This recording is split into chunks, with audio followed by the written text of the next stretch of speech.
And I've talked to several superintendents, and I've also, and most of them are wrestling with the same issues that you've wrestled with.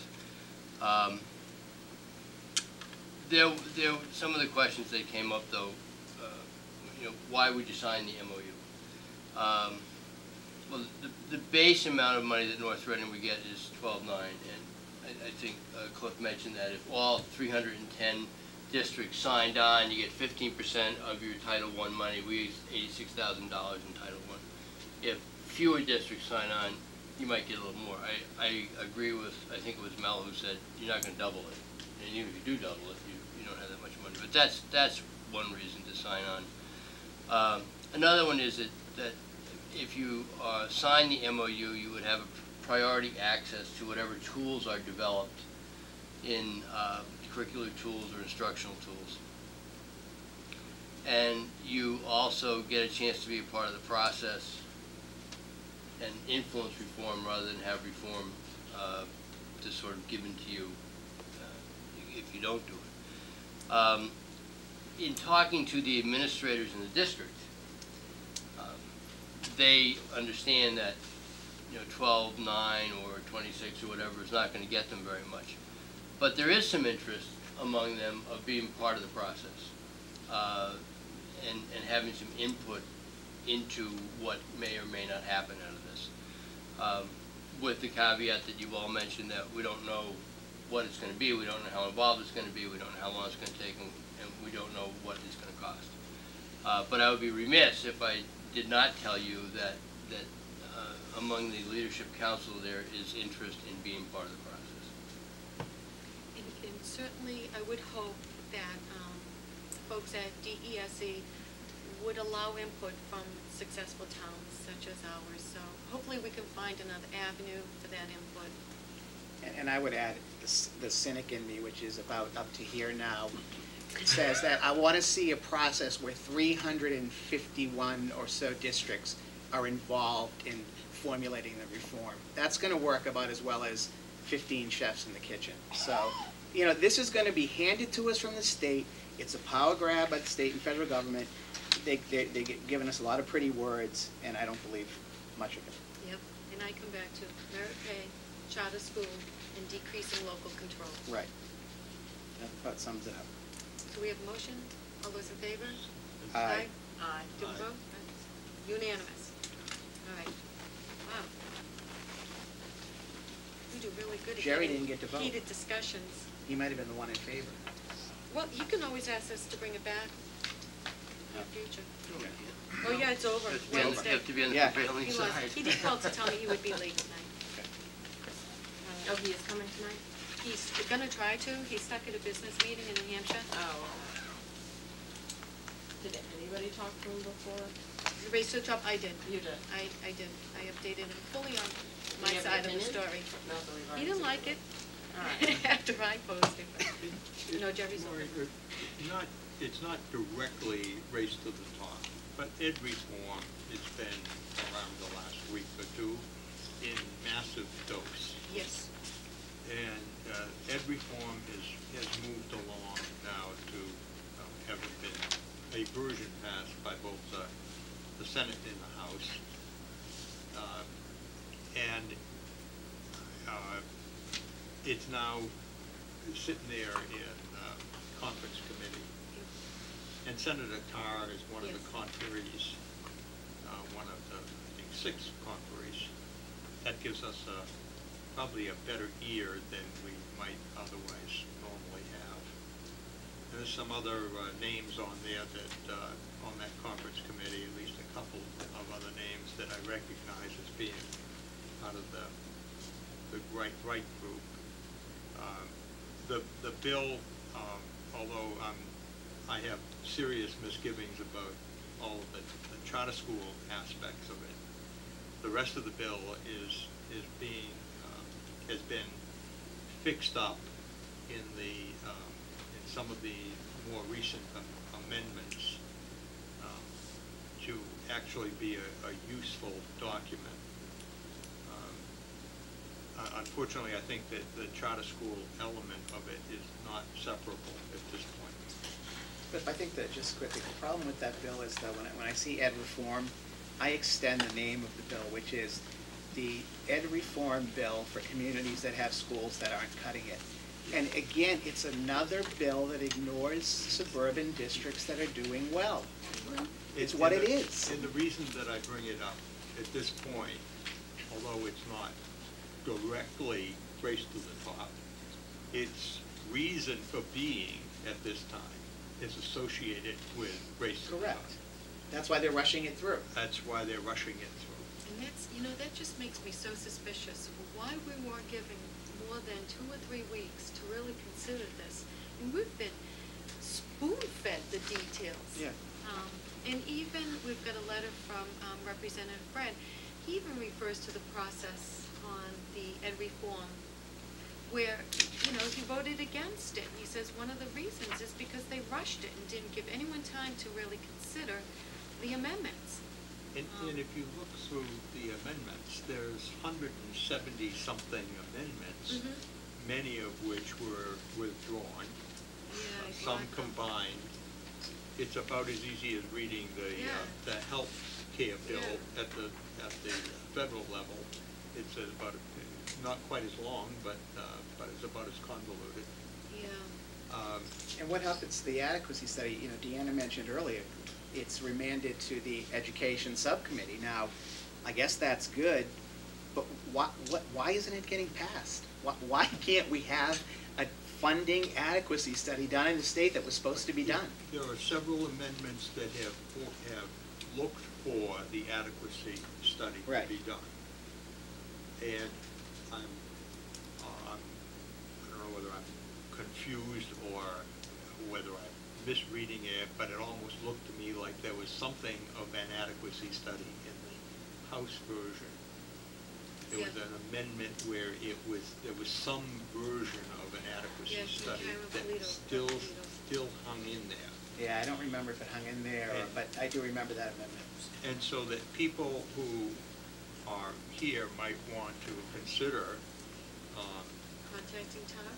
getting to Senator Tar and making sure that an adequacy study is high on his agenda for keeping in the bill as it finally comes forward.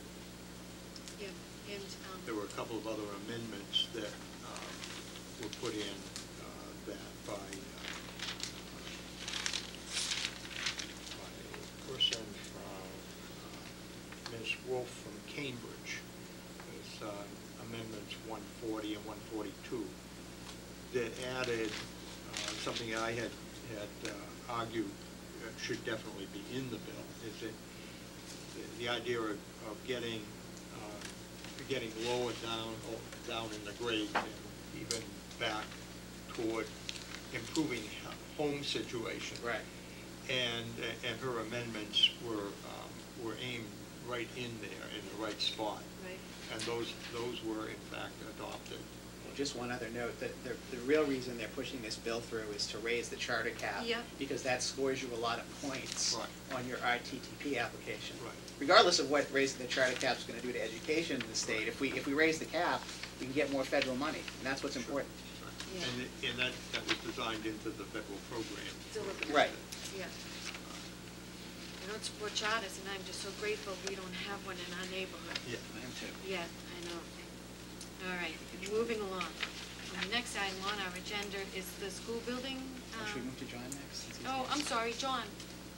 John Bernard is You don't here, want I'm to- sorry. Mel's keeping me on my I toes. don't want to keep you here all night, John, so I'm sorry. we'll go over the I would've high school thought core of study now. Badgering the race to the top early. Thank you. No, In, Good evening. hi, John. Nice to see you all. Happy New Year, thank you. Same to you. Mr. Bernard has sent me 7 revisions to the high school course. Nah, you just wanted to make sure you got it With right. lots of fine print. Yeah. Are the details here? No questions unanswered. And so we're going to let him present this to you, explain it, and then we'll answer any questions you might have. Awesome. Thank you very much. Dr. Manville's right, I did send a few revisions along, so I'm hoping you all have one dated January 6th. That's the most recent, and I'm here tonight, kind of my annual visit to you on the program of studies to propose some changes that I would like to see take place for 2010-2011. It's a lengthy document, on 5 or 6 pages, so what I'll try to do is condense my presentation and maybe answer any questions that you all may have. But essentially, I think a little bit different than in the past, I have a significant restructuring effort that I'd like to undertake next year, and predominantly in foreign language, and then I think the second section really would be on new courses that I'm proposing to introduce for students in September. We will begin scheduling students for classes in February. I can't believe we're at that point already, but we will begin in February with our current junior students, so that's why I'm here so early this year. In the new courses, the first one is a biochemistry course in the science department. You might remember back a couple of years ago I came to you with the probability and statistics course.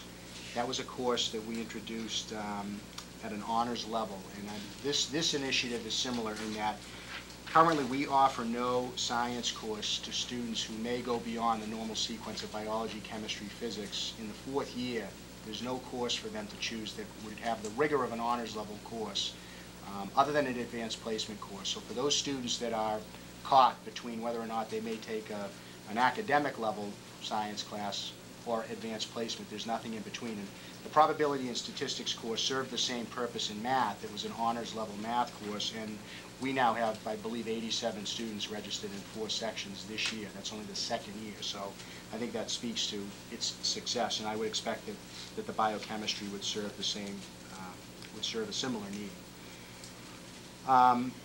The advanced placement psychology course, since I've been the principal since 2003, I've only come to you with one new advanced placement course. That was AP US History 2 years ago. This would be the second one. There is a demand for this. Student interest is high in psychology.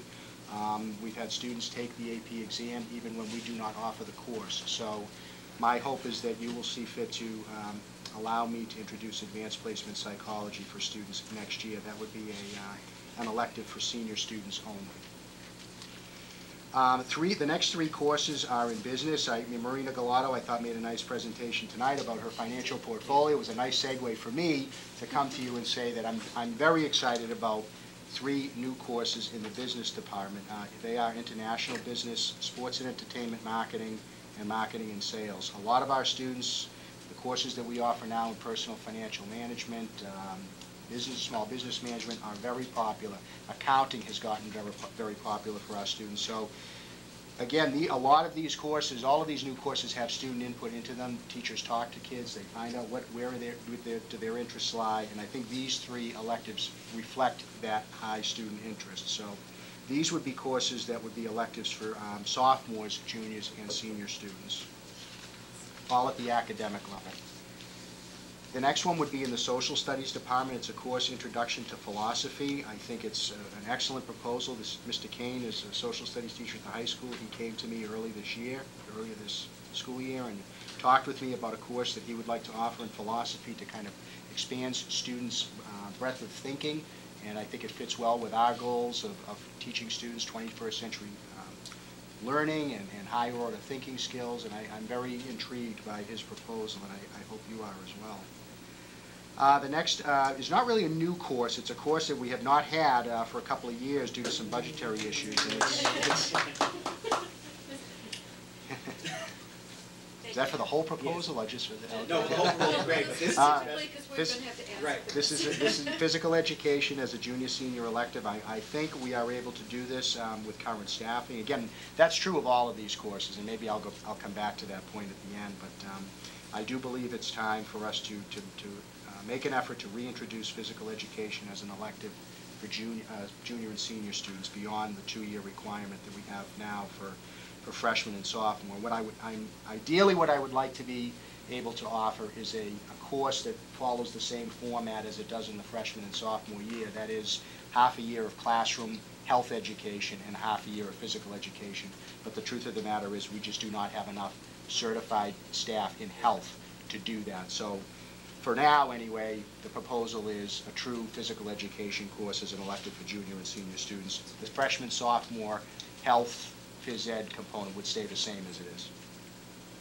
The next series of courses that I've labeled as a restructuring